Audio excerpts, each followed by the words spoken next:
मैं हाँ सर, नेपाल ये के लाइव। राष्ट्रीय अध्यक्ष। जी जी, लाइव चल रहा है। मैं एक शुरू बार हुआ। परिचय करा देता हूँ। एक बार मैं परिचय करा देता हूँ सभी का। हाँ हाँ। नमस्कार साथियों।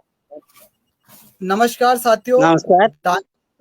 दांगी प्रवाह पर आज हमारे लाइव में बातें कही अनकही में मौजूद है नेपाल दांगी क्षत्रिय संघ के राष्ट्रीय अध्यक्ष, मां बागेश्वरी दांगी बंधु ट्रस्ट के संस्थापक सदस्य और वर्तमान अध्यक्ष श्री चतुर्मान दांगी जी हमारे साथ दांगी प्रवाह के इस बातें कही अनकही में लाइव मौजूद है। उनके साथ में दांगी समाज नेपाल के राष्ट्रीय पदाधिकारी, अन्य पदाधिकारी भी मौजूद है।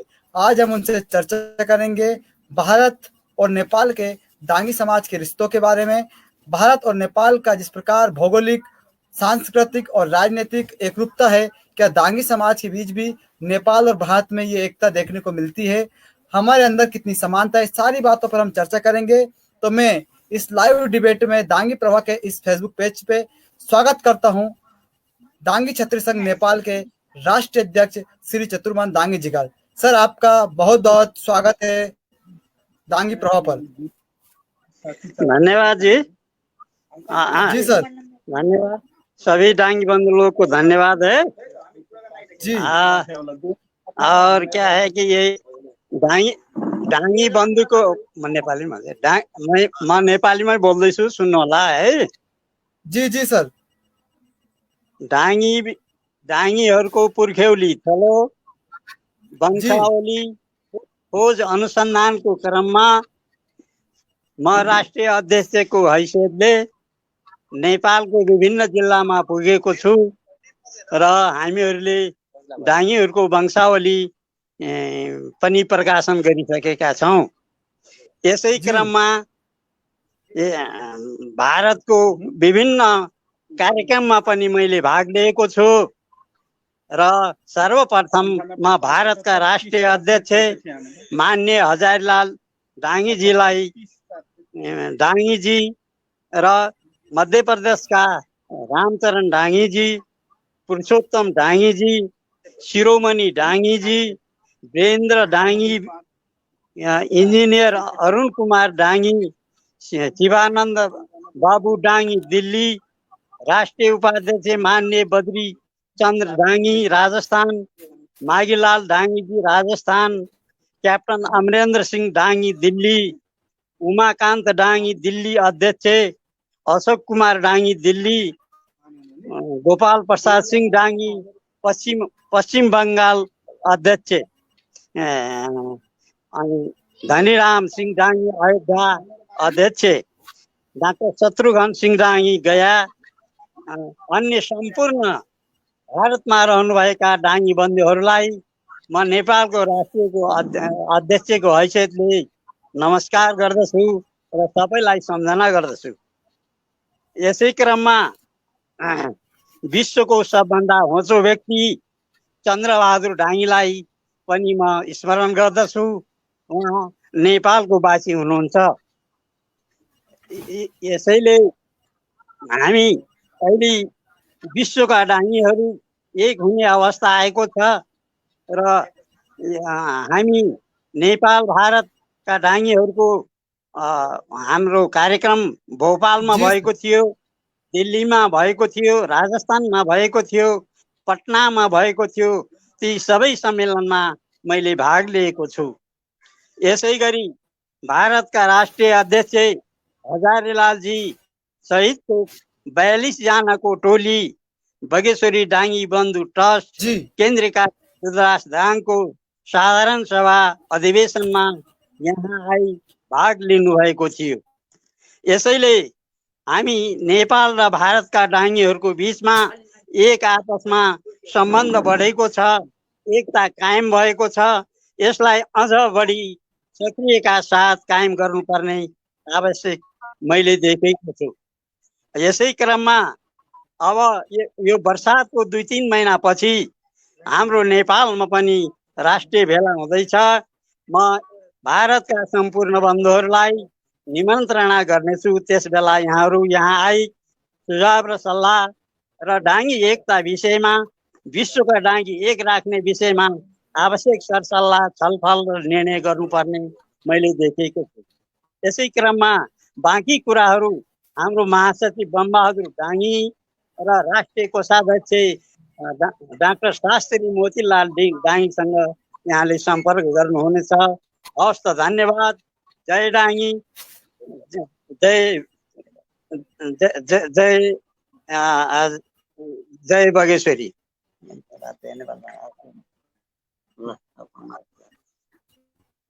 ये हमारे बड़े सौभाग्य का विषय है। आज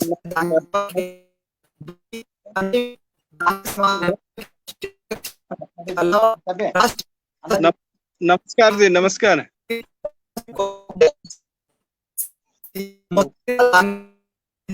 नमस्कार नमस्कार। नेट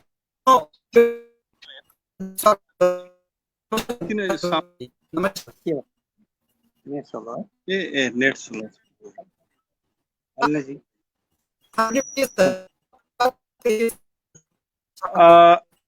नमस्कार।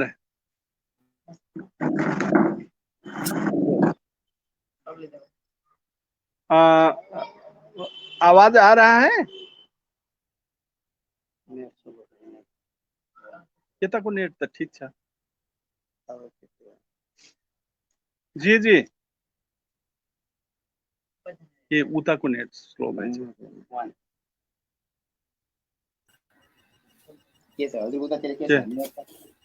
हेलो, हाँ ठीक है। हाँ सर, अब आवाज आ रही थी, आवाज चली गई थी। अब अपनी बात कहिए सर एक बार फिर से।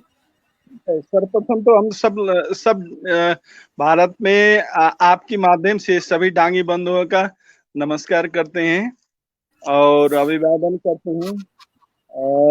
मैं नेपाल के डांगी बंधु ट्रस्ट का केंद्रीय महासचिव हूँ और हमारे पास राष्ट्रीय अध्यक्ष चतुर्मान डांगी है।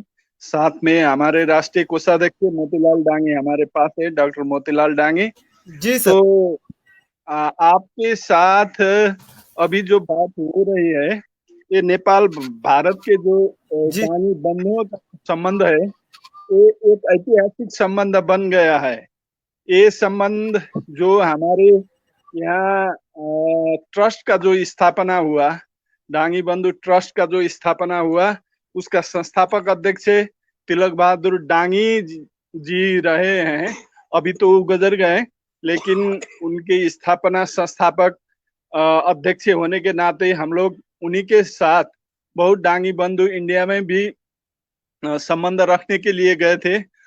बहुत भ्रमण हुआ था और इंडिया से भी राष्ट्रीय अध्यक्ष हजारीलाल जी लगायत उपाध्यक्ष बद्री चंद्र जी और कोषाध्यक्ष जी और वहाँ का महासचिव जी, सचिव जी लोग और बिहार के बहुत प्रदेश अध्यक्ष लगायत बहुत डांगी बंधु नेपाल में आए थे और यहाँ का राष्ट्रीय सम्मेलन में भाग लिया था। इसलिए यहाँ का कार्यक्रम में और इंडिया का कार्यक्रम में हम लोग बहुत बार भ्रमण का आदान प्रदान हुआ है और बहुत विषय में बातचीत हुआ है और संबंध में, संस्कृति में और आहार विहार में और व्यवसाय में भी संबंध बन गया है। इसको और मजबूत करना आवश्यक है और संबंध बढ़ाना आवश्यक है कि हमारा इतिहास पता चले और इसका भाषा, संस्कृति और यहाँ का रहन सहन, खान पीन सब चीज को हम लोग और जान पाए, कि सब लोगों का जानकारी हो और हमारा जो ऐतिहासिक पृष्ठभूमि है, जो हमारा ये जो सांस्कृतिक संबंध है, वो सांस्कृतिक संबंध को और मजबूत किया जाए। इसके लिए हम दोनों तरफ से डांगी बंधुओं ने, दोनों तरफ के राष्ट्रीय समिति ने बहुत बार मुलाकात किया है और हम लोगों का एक सहमति भी बन गया है कि नेपाल, भारत लगायत सार्क कंट्री के जो देश है, उनमें सभी बंधुओं को खोज कर एक सार्क स्तरीय समिति भी बनाने का हमारा मकसद है। वो दोनों देश के अध्यक्ष के बीच में, महासचिव और राष्ट्रीय पदाधिकारी बीच में नेपाल में दांग जिले में ही छलफल हुआ था। इसका बीच हमारा सहमति बन गया है और दोनों का तरफ से हम लोगों का एक समिति बनने का जो सहमति बन गया है। अगले बार जब हम एक बैठक करेंगे, नेपाल में होगा और या इंडिया में भी हो सकता है, उस बैठक में हम लोग नेपाल भारत के एक कार्य समिति, ज्वाइंट संयुक्त कार्य समिति हम लोग डिक्लेयर करेंगे, उसका भी हमारा सहमति बन गया है। ये एक बहुत बड़ा उपलब्धि है। इसलिए संबंध के हिसाब से, मैं एक सवाल सांगठनिक संबंध के हिसाब जी से और भाईचारा के संबंध के हिसाब से जी नेपाल और भारत के जो हम डांगी बंधु हैं उनका नजदीकी का संबंध बन गया और भ्रमण का आदान प्रदान भी हो रहा है और एक धार्मिक दर्शन भी हो रहा है। जो लोग वहां सर से आते हैं यहाँ हेलो आकर तो सुनता है बागेश्वरी माता, बागेश्वरी हम लोग कहते हैं, बागेश्वरी माता का दर्शन किया जी करते हैं और यहाँ से पशुपतिनाथ का दर्शन करने के लिए काठमांडू जाते हैं। पास में स्वर्गद्वारी महाप्रभु का मंदिर है, वहां भी लोग जाकर दर्शन किए हैं। इसलिए धार्मिक संबंध भी बहुत अच्छे बने हुए हैं। लेकिन अभी समस्या क्या है कि ये जो कोरोना का ये कोविड का जो समस्या आ गया, जो विश्वव्यापी महामारी आ गया, इसके कारण हमारा थोड़ा कार्यक्रम में डिस्टर्ब हुआ है और संबंध मुलाकात होने में भी डिस्टर्ब हुआ है। इसीलिए जब ये कोविड का समस्या खत्म हो जाएगा, ये महामारी का जो अभी नियंत्रण हो जाएगा, तो इसके बाद हम लोग फिर बैठ के संयुक्त बैठक करेंगे, हमारा कार्यक्रम में इनवाइट भी करेंगे। हम लोग बहुत जल्दी ही राष्ट्रीय सम्मेलन करने जा रहे हैं। हमारा हर एक 4 वर्ष में 4 वर्ष का अवधि होता है, 4 वर्ष में हम लोग राष्ट्रीय सम्मेलन करते हैं और उससे हमारा जो राष्ट्रीय कार्य समिति का चयन करते हैं, सारा देश भर के डांगियों का जमावट होता है। भारत से भी हम आमंत्रित करते हैं और देश से भी आमंत्रित करते हैं, जो सब लोग जमघट एक बड़ा सम्मेलन करके हम लोग अपना कार्य समिति चयन करते हैं, जिसका अवधि 4 वर्ष का होता है। अभी जो हमारे अध्यक्ष हैं नेपाल के बहुत दुर्गम जिले में जाकर जिला समिति बनाए हैं, क्षेत्रीय समिति बनाए हैं, कहीं मंदिर बन गया है, कहीं ऑफिस का कार्यालय भवन बन गया है। इसलिए जो संगठन का विस्तार हो रहा है वो भी एक उपलब्धि माना गया है और हमारी जो संबंध है, देश भर जो संबंध बन रहा है, बढ़ रहा है, वो भी एक उपलब्धि है। अभी तो हम लोग नेपाल में 77 जिले हैं और 7 प्रदेश है अभी, तो 77 जिले 7 प्रदेश में सभी जगह में डांगी बंधुओं का उपलब्ध है। वहाँ हम लोग पा सकते हैं डांगियों का करीब 7-8 लाख डांगी का जनसंख्या है नेपाल में और बेसी जनसंख्या पूर्वांचल और ये मध्य पश्चिमांचल और सुदूर पश्चिमांचल में बेसी जनसंख्या है। करीब 34 जिले में बहुत घना बस्ती है इनका। खेती बाड़ी करते हैं और व्यापार बिजनेस भी करते हैं, चिकित्सक हैं, वैज्ञानिक हैं, लॉयर हैं, विभिन्न पेशा व्यवसाय में लैंड जमींदार भी है। इसलिए इनका जो रहन सहन है वो ऐतिहासिक है और यहाँ का अभी हम एक खोज अनुसंधान भी कर रहे हैं। हमका एक मिला है ऐतिहासिक दस्तावेज, जिससे पता चलता है कि डांगी यहाँ के काजी थे 22 से 24 से जिस वक्त में यहाँ का बहुत छोटा छोटा राज्य था, उसको बाद में एकीकरण किया। जैसा कि इंडिया में 5 से 6 बेसी राज्य था, उसी तरह नेपाल में भी करीब 100 के हाराहारी में राज्य था। उन सभी को एकीकरण कर लिया पृथ्वी नारायण शाह ने। और इंडिया में भी जैसे कि वहाँ के जब लोकतंत्र आया, गणतंत्र आया और ब्रिटिश साम्राज्य चला गया, तब वहाँ प्रधानमंत्री जो नेता थे जवाहरलाल नेहरू और सरदार वल्लभ भाई पटेल भी डांगी बिरादरी में ही है। सरदार भाई वल्लभ भाई पटेल की जो बहुत मेहनत हुई, वहाँ के 600-700 राज्य को, रजौटा को, सबको मिलाकर भारत में वो मिला लिया। तो इसी तरह नेपाल में उस वक्त जो मिलाया, जो छोटे छोटे राज्य थे, वो राज्य में कहीं डांगी काजी था, काजी जो मंत्री सरह का होता है, और कहीं भंडारी था, वो भी मंत्री सरह का होता है। राज्यों में विशेष सम्मान के रूप से ये डांगी समुदाय, लेकिन वहाँ इंडिया में संप्रदाय समुदाय की तरह रहे हैं, यहाँ कास्ट के तरह रहे हैं, जात थर में रहे हैं डांगी लोग। इनका जो बहुत बड़ा इतिहास है, बहुत बड़ा सांस्कृतिक धार्मिक इतिहास है। और ये क्या है कि मतलब ये खासकर क्षेत्रीय जो राजपूत है, क्षेत्रीय वर्ग में ये एक उत्कृष्ट विशुद्ध क्षेत्रीय माना जाता है। इसलिए ये यहाँ के असल तागाधारी क्षेत्रियों में से आता है। नेपाल में क्षेत्रियों का सबसे बड़ा जनसंख्या है। नेपाल में कुल जनसंख्या के करीब 3 करोड़ यहाँ की आबादी है।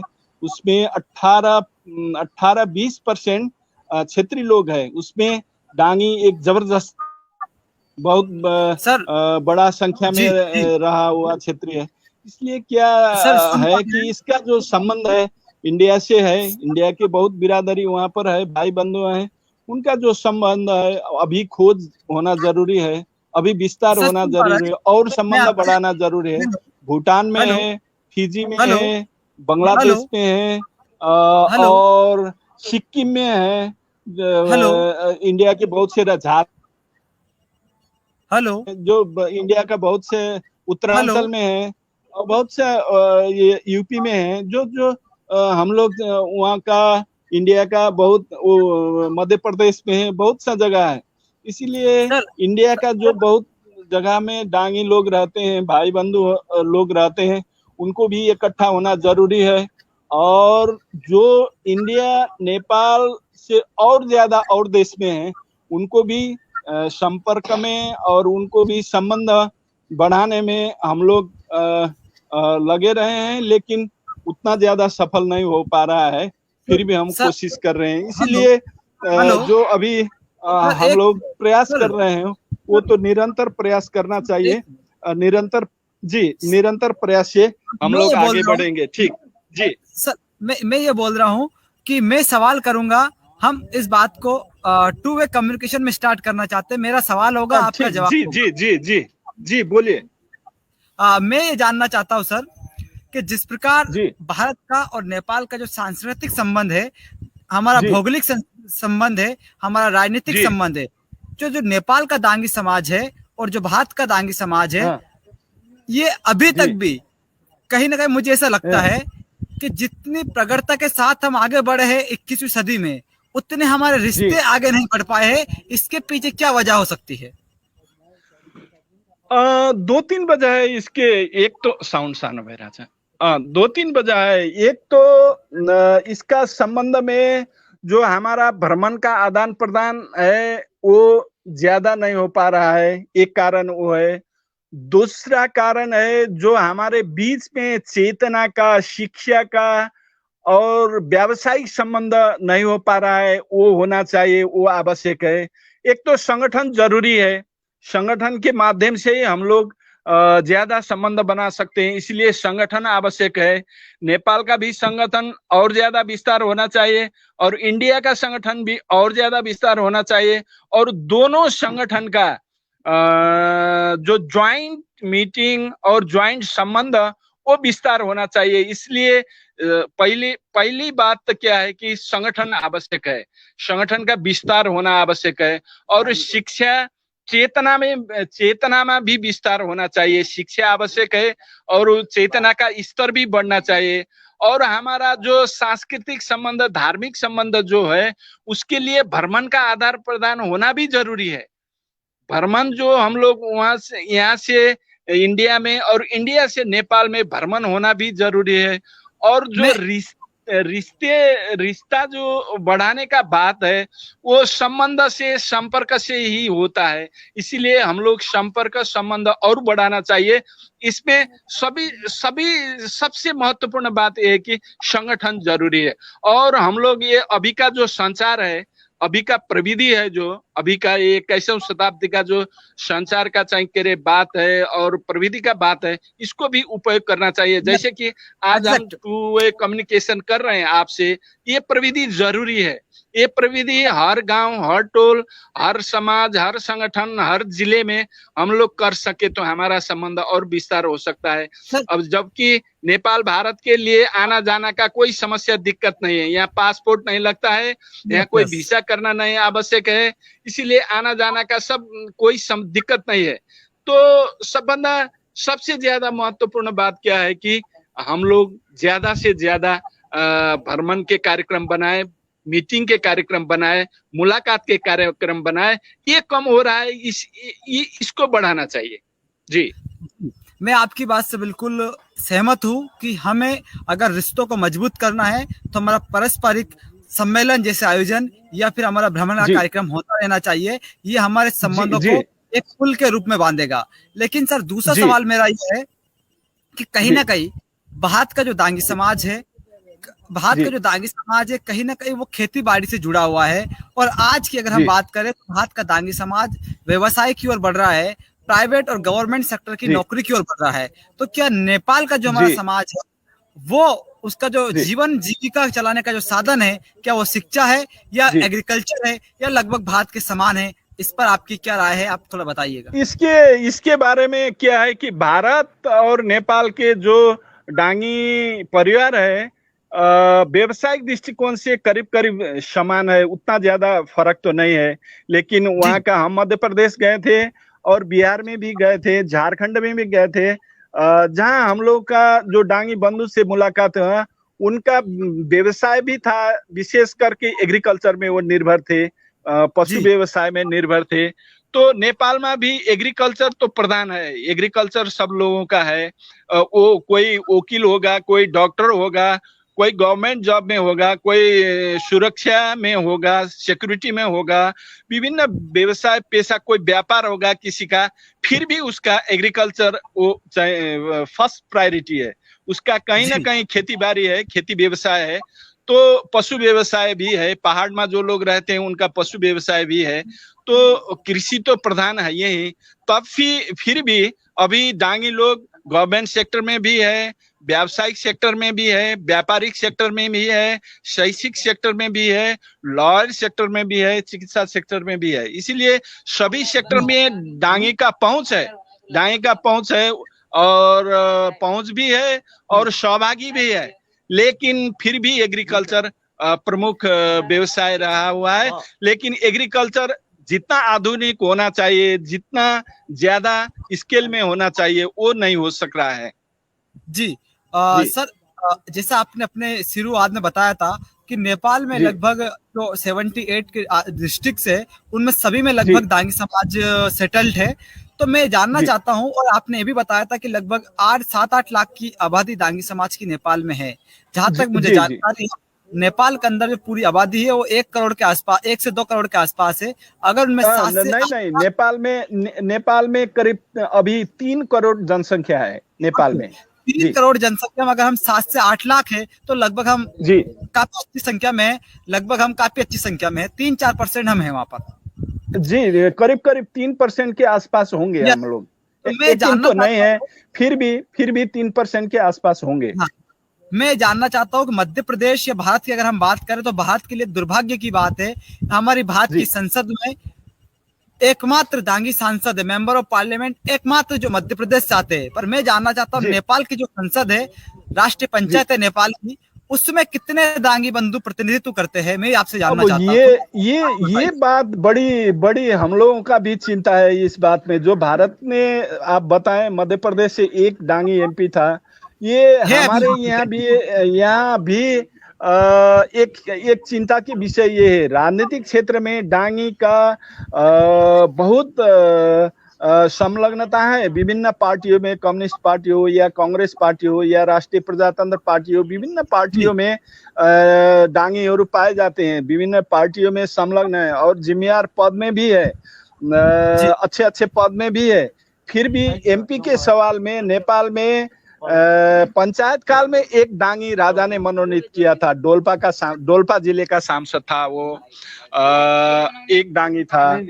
और फिर बाद में जब नेपाल में डेमोक्रेसी आया, डेमोक्रेसी के बाद में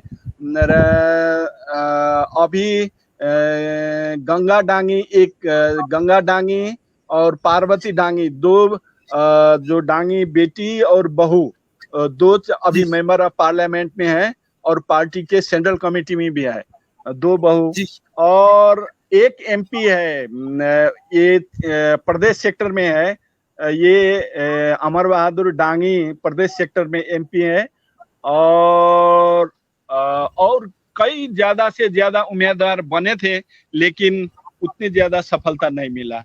अब इस बार तीन चार लोग उम्मीदवार बने थे डांगी विभिन्न पार्टियों से, तीन चार से भी ज्यादा था, 5-7 डांगी एमपी में उम्मीदवार बने थे, लेकिन वो सफल नहीं हो पाए। फिर भी पहुंच अच्छा है। राष्ट्रीय उपस्थिति में राजनीतिक क्षेत्र में जो है अभी भी हम लोग का चिंता का विषय, जो हम लोग उपस्थित होना आवश्यक था, और सिक्योरिटी सेक्टर में भी जो बहुत ऊंचे पद में जाने का आवश्यक था, वो अभी उतना हो नहीं पा रहा है, क्योंकि हम लोग युद्ध लड़े हुए काजी के संतान है ये डांगी नेपाल में।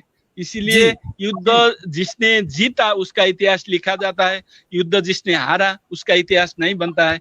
इसीलिए नेपाल में डांगी का बहुत वर्चस्व और डांगी का बहुत ज्यादा उपस्थिति होते हुए भी राजनीतिक क्षेत्र में और इसके जो सिक्योरिटी का सेक्टर हो, सेना के सेक्टर में, उसमें थोड़ा सा कम है।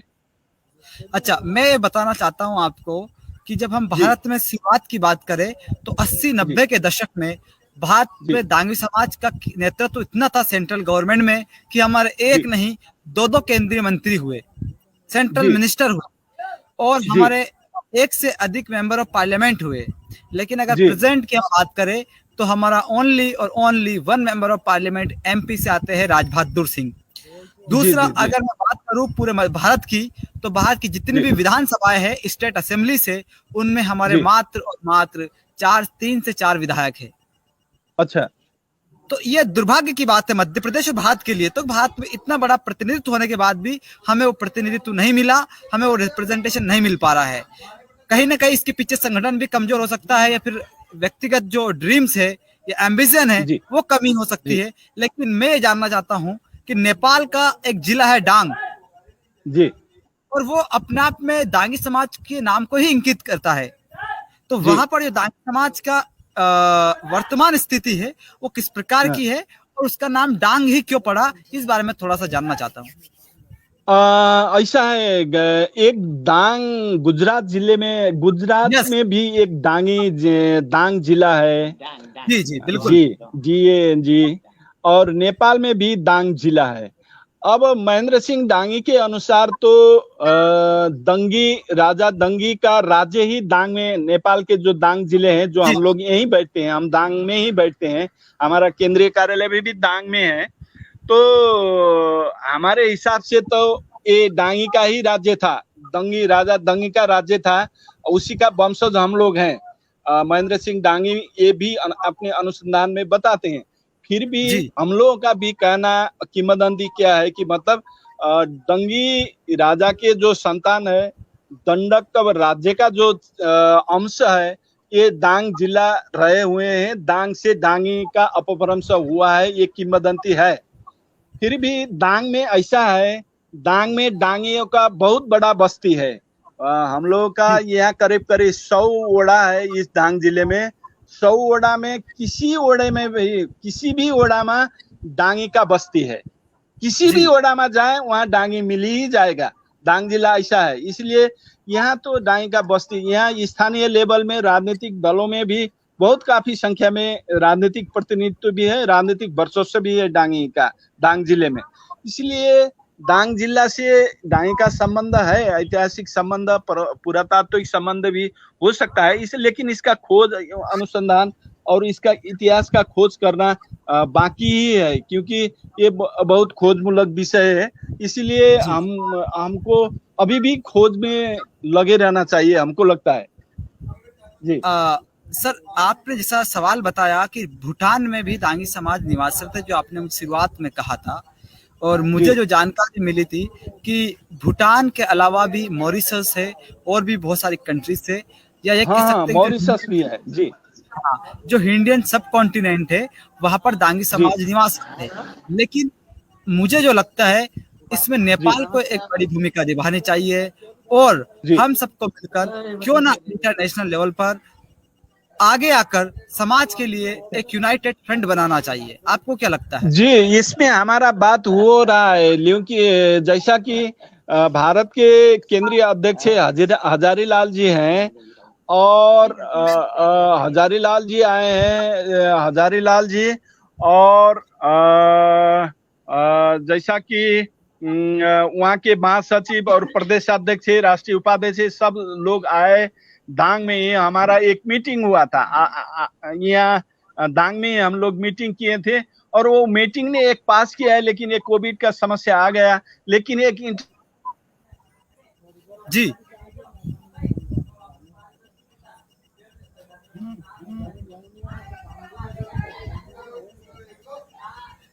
हेलो दोस्तों, शायद नेटवर्क एरर की वजह से वो हमसे नहीं जुड़ पाए। उनसे प्रयास करेंगे फिर से वो जुड़े। वो हमारे साथ जुड़ गए हैं। नेटवर्क एरर की वजह से वो हमसे डिस्कनेक्ट हो गए थे। वो हमारे साथ फिर से जुड़ गए हैं। सर पुनः आपका स्वागत है। कहिए, अपनी बात कहिए सर। जी जी, जो कि हम लोगों का एक सहमति बन गया है कि अब ये कोविड का समस्या समाधान होगा, तब हम लोग दोनों देश के अध्यक्ष और दोनों देश के राष्ट्रीय समिति के पदाधिकारी बैठकर हम लोग सार्क रीजन में भी एक समिति बनाएंगे और नेपाल भारत का संगठन विस्तार के लिए भी दोनों देश के राष्ट्रीय समिति की तरफ से एक लूज कमेटी भी बनाएंगे, जिससे संगठन विस्तार में आसान होगा। जी मैं सभी दर्शक जो भी हमारे इस लाइव को देख रहे हैं उनसे आग्रह करना चाहता हूं कि इस लाइव डिबेट को शेयर करें और साथ ही आप जो भी सवाल पूछ रहे हैं, जो कमेंट कर रहे हैं, हम जब डिबेट को एंड की ओर ले जाएंगे, समाप्ति की ओर ले जाएंगे, तो मैं निश्चित तौर पर आपके सवालों को हमारे अतिथि जो हमसे चर्चा कर रहे हैं उनके सामने में रखूंगा। आप अपने सवाल पूछ सकते हैं। मैं जरूर उनसे आपके सवाल आखिरी में लूंगा। सभी के सवाल उनसे मैं पूछूंगा। आपकी मन की जो बात है, अगर आपको कुछ भी लिखना हो, पूछना हो हमारे माननीय वक्ताओं से, तो आप मुझे कमेंट बॉक्स में कमेंट करके बता सकते हैं। अब मैं सर आपसे पूछना चाहता हूँ, आप नेपाल के राष्ट्रीय महासचिव है और आपके यहाँ जो केंद्रीय कमेटी होती है, जो आपकी केंद्रीय कमेटी है माँ बागेश्वरी दांगी बंधु ट्रस्ट जी, तो इसमें जो आपकी कार्यकारिणी बनती, जो एग्जीक्यूटिव बॉडी बनती है, उस बॉडी का आप कैसे चयन करते हैं? उसमें यूथ का कितना पार्टिसिपेशन? हाँ, बहुत अच्छा सवाल किया आपने कि इसका एक विधान है जो राष्ट्रीय समिति, राष्ट्रीय सम्मेलन से पारित किया हुआ। इसका एक विधान है जिसको यहाँ के जिला प्रशासन कार्यालय में स्वीकृत करता है, वहाँ दर्ज होना पड़ता है। वो विधान की तरह हमारे 4 वर्ष में इसका राष्ट्रीय सम्मेलन होता है। हर एक वर्ष में इसका परिषद होता है, हर एक वर्ष में वार्षिक होते हैं और 4 वर्ष में सभी जिला के जगह से हम लोग प्रतिनिधि बुलाते हैं और वहाँ का कमेटी का अध्यक्ष और पदाधिकारी भी उपस्थित कराते हैं। और हमारे विधान की तरह जो इसका संस्थापक आजीवन सदस्य हैं वो सब लोग उपस्थित होते हैं और सभी लोग के परामर्श से अभी तक ऐसा नहीं हुआ है। निर्वाचन सब कार्य समिति अभी तक हमारा ये 8वां अधिवेशन संपन्न हो गया है। 8वां अधिवेशन, सभी अधिवेशन से राष्ट्रीय कार्य समिति सर्वसम्मत रूप से चयन हुआ है।